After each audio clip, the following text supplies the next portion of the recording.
Yesterday we talked about charge, what charge is, the units it's measured in, the significance of the amount of charge, whether the coulomb is a big unit of charge or a small unit of charge. We talked about the electrons moving around as opposed to the protons and why that is. It's the electric force versus the strong nuclear force. Today we're going to talk about how objects get charge. So if something's negatively charged, how did it get that negative charge? Or if it's positive, then how did it get that positive charge? Well, there's two general ways that we can charge an object. We can charge an object by conduction or induction. Conduction will always involve a transfer of charge.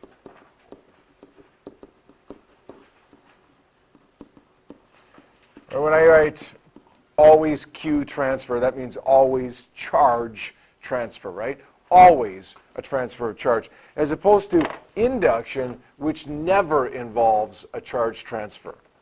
Now I'm going to star that because there's something that we're going to see in a few minutes that might be a little bit confusing with the way that I'm writing this, never a charge transfer, but I'll explain it in a few minutes when we get there.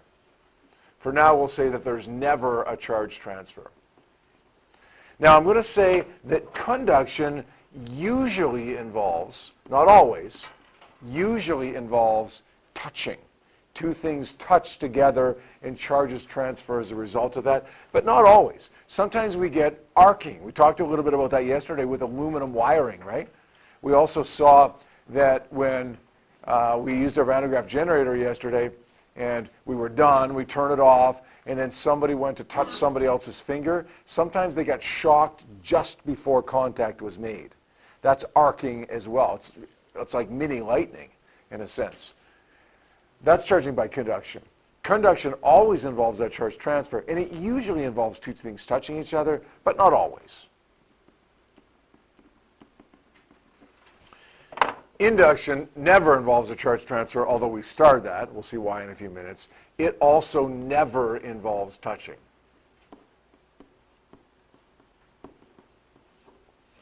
Now we can break conduction down into two subcategories, although we don't always do that.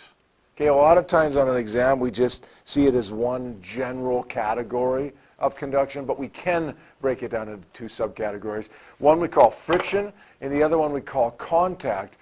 Charging by contact is often just called charging by conduction, even though it's a subcategory of conduction. Friction involves rubbing two things together. And as a result of that rubbing, the energy that's involved in the rubbing of those two things together, we get charge transfer from one of the objects to the other object because of that. So if I, for instance, take this plastic tube and take a dead rabbit and rub the plastic tube on the dead rabbit like this, I think it's rabbit anyways. Can't really tell what it is now. Is anybody allergic, by the way, to like animal fur? Before I start spreading fibers all over the place. Is there an aluminum can back there in the recycling? You want to just take a peek at the recycling there?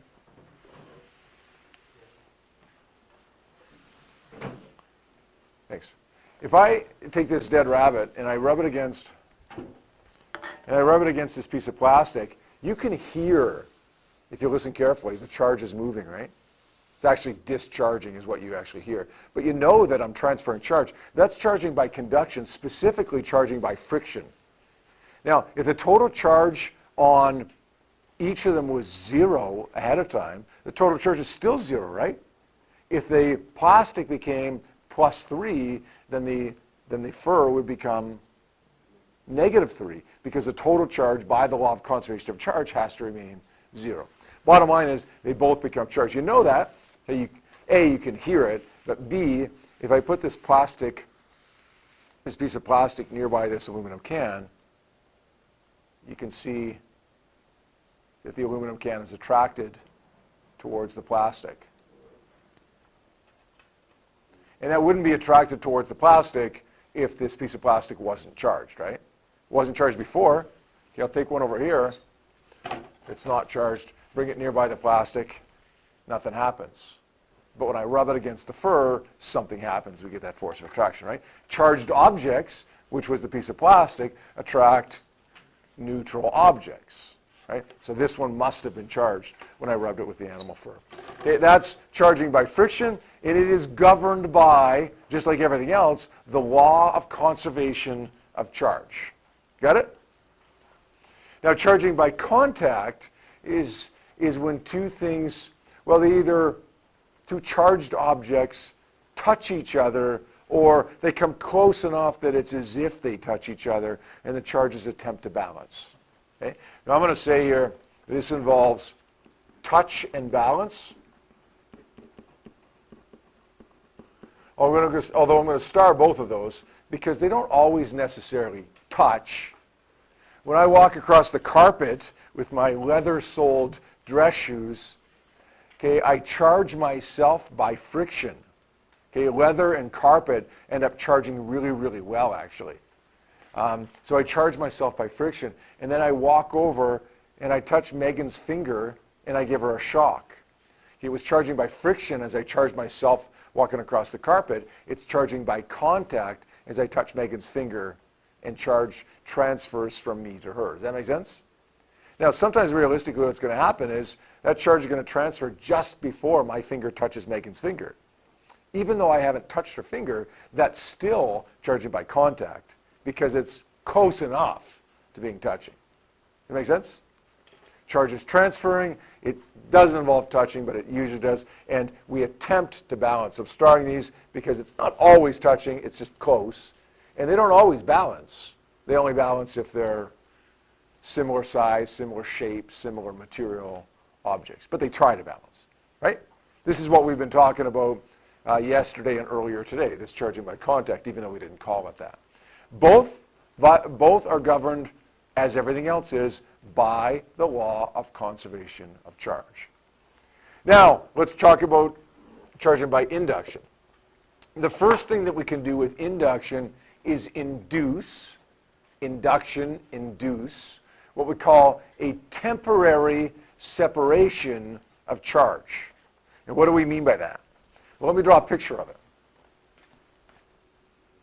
And keep in mind, whenever you see this on a test or an exam or a quiz or an assignment or any other time, the picture doesn't necessarily look like this, right? The general concept is the same, though. You take a neutral object. Now, I'm not suggesting that we have 2 protons and 2 neutrons in this neutral object. I'm saying that we have an equal number. It could be 2 and 2. It could be 19,137,212, as long as that's how many protons and neutrons we have. It's balanced, equal numbers. Now, I'm going to bring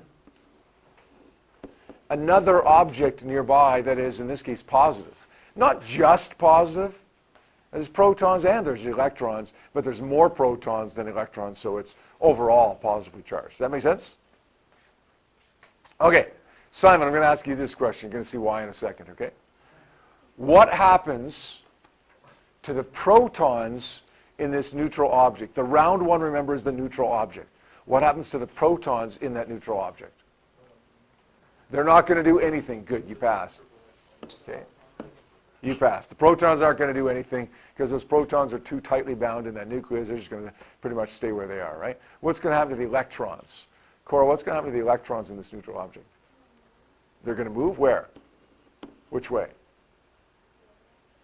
Yeah, towards the other object because they're attracted to that positive, right? Now, I'm going to draw it as if they all move over there. They won't. Okay, if I have 1,000,000 protons and 1,000,000 electrons, we're not going to get all the electrons going over there, but we're going to get enough going over there such that the one side becomes positive and the one side becomes negative. Does that make sense? We call that a separation of charge. Because the object is still neutral, but the object has these charges that are separated from one another One side is positive, one side is negative. Does that make sense? I'm going to draw a second picture here. This time, we're still going to have a neutral object there, but this time I'm going to bring a negatively charged object nearby. Okay? It doesn't have to be a rectangle. Okay? It doesn't matter what the shapes of these objects are. And I'm not suggesting that this is just a negative object with only electrons. It's got electrons and protons, but it's got more electrons than protons. So the net charge is negative. What's going to happen to the protons in this neutral object this time? Yeah, Cal? No. No. What's going to happen to the protons? Danielle? Well, I might be wrong, but I would say that because the opposites, the negatives, they're probably Yep. that the negatives in the one would go to the left side and the positives would Okay, so you answer my next question. What's going to happen to the electrons? What's going to happen to the protons in there? Jake, what's going to happen to the protons? Nothing's going to happen to the protons. And Danielle, what's going to happen to the electrons? they would follow it. Yeah, they're going to be pushed away from this neutral object. And again, they're not all going to go over there, but because I only have two drawn, I'm going to draw it as if they all go over there. Bottom line is, I end up with, on this side, a net negative charge, and I end up on this side with a net positive charge. Again, a separation of charge. Here's a question for you. Why do we say that it's a temporary separation of charge? It's not just a separation. You can see why it's a separation, but why do we say it's temporary? Jack? Because if you pull the negative object away, Yeah, if I take this guy away, the charged object, the rectangle, away, then they're just going to more or less go back to the way they were before, right? It's neutral, it's going to stay neutral, but we lose that separation once we take that charging object away. Make sense? Notice here that we've charged these, kind of at least charged these. It's only a separation. They're still neutral. But we've charged them without touching, and we've charged them without transferring charge. Make sense? Okay, I'm going to digress just a second here to explain something that we talked about yesterday, and then we'll talk about the permanent charge. I want you to notice the charging object in both cases and the side of the neutral object that's closest. This is positive. The side of the neutral object that's closest is negative. The charging object down here is negative, and the side that's closest becomes positive. Remember we said the third law of electric charge yesterday was charged objects attract neutral objects? This is why that happens. Okay, this positive object will attract this neutral object because it induces a temporary separation of charge, which causes the side closest to become opposite. So effectively, charged objects attract neutral objects because charge attracts, positive attracts negative. Make sense? Down here, this negative attracts this neutral because there's a separation of charge, and the side closest is opposite, and negative attracts positive. Got that? Okay. Okay, good. So how do we make that permanent now? Get rid of some of the purple here. Clear it up. There we are. How do we make this permanent? Well, to make it permanent, to make it charged permanently, negative or positive, we have to introduce what we call a grounding wire, or grounding. Now, that doesn't necessarily literally mean that it's grounded, that it's attached to the ground, although it could. It means it's attached to something big that can either give it lots of electrons or take away lots of electrons, which the most obvious example of that would be the Earth. Can give away lots of electrons or accept lots of electrons. This is the symbol for a grounding wire. whether, again, it's going into the earth or whether it's just touching something big that can take a lot of charge or give away a lot of charge. In your house, you have a grounding wire that literally goes from your circuit breaker panel into the ground, and that's where it ends. There's a wire that goes from your circuit breaker panel, goes through the wall of your house, through the basement of your house, down into the ground, and then there's this little thing on the end of that that keeps it from being pulled up out of the ground. But it stops right there in the ground. And that's a way for excess electrons in the event of something happening in your house that's not supposed to happen, for excess electrons to go down through that wire into the ground and not cause a fire. Okay? So sometimes it's literally to the ground, sometimes it's just to some other big object. What's going to happen here, do you think, if I introduce that grounding wire? Remember, that's attached to, let's say, the earth, that is a source or a sink for as many electrons as you want. Well, this positive object is going to take electrons and suck them up from the ground, right? Because these electrons are attracted to this positive. Make sense? So now I get a bunch more negatives in there. Now look at it. It's no longer neutral. Now it's negative. What happens if I take that if I take this charging object away?